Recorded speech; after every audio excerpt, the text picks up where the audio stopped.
Excuse me, Oh, no, question. try to cut me off. No,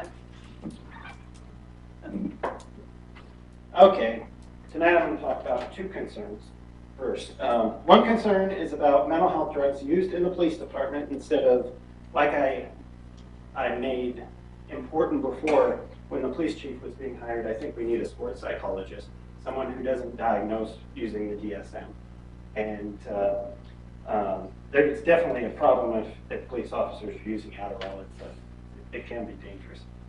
My second concern is about mocking, heckling, prejudging, bullying, name-calling on camera, Stanford prison experiment kind of mentality by officers, especially when the camera's still on and the individual gets that information and then sees that, even though they're not on the scene they saw it, but they saw it afterwards. And so making sure everybody's safe, because if officers act like that, then you could set a person off and they could be dangerous. So tonight, I'm going to just briefly talk about, this is the... so, Mr. McDowell, have you looked at footage that has that? Is that what you're bringing up? I ordered it, someone explained it, I haven't seen it yet.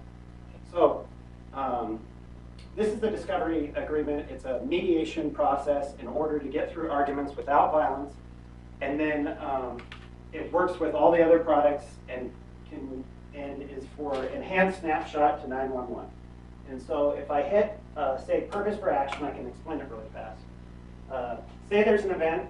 An example would be a woman has been detained in the house, and she's being accused of domestic violence, but she doesn't understand how to explain that to officers.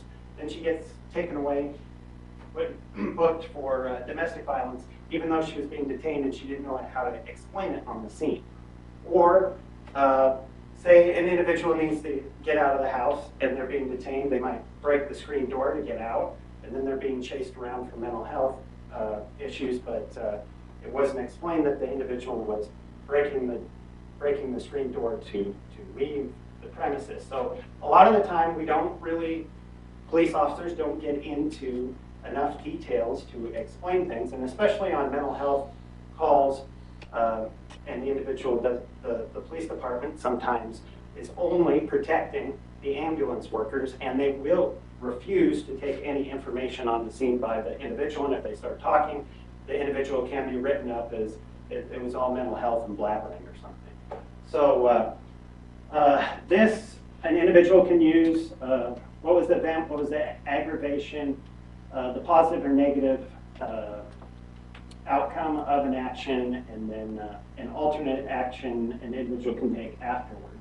Or an alternate action in the event of an event in the future, how they can prevent a situation from happening. But these diagrams hopefully will be able to be used, snapshot to 911, like texting to 911 in the future, and then reviewing contemporary evidence on a scene, or the diagrams just shot to the lawyers and then used later on.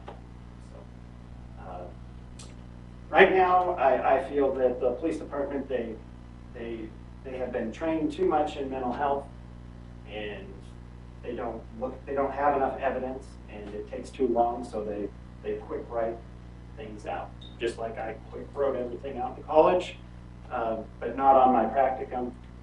In college, they train you to just kind of take a few words out of each statement and blabber it all together to make it look like a mental health call. So I don't agree with the DSM style writing, and so I'm getting more in depth into forensic writing.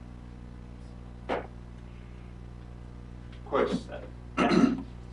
So what you're saying, that's an action for the correction that the police department needs to make. Am I correct? No, this is for the citizens. The citizens use this product, type it all out, or write it out on a piece of paper, provide that to the police department, and then the police department is doing a follow-up on the information that's already provided, if they feel comfortable. Mm-hmm. If they don't feel comfortable in a traumatic experience doing that, maybe it's best to send it to the lawyer or send it elsewhere, where even the hospital or something, so that the information can be reviewed properly. Like, oh, yeah. Sorry.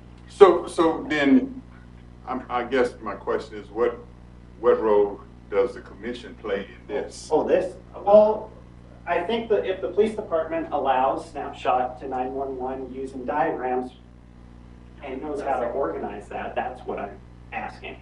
So I don't know yet if the police department is going to be overloaded if everybody uses diagrams, because the service is meant for taking pictures on the scene, not for diagramming probably. But I'm asking in the future that the police department respect any diagrams that come through and know how to organize them.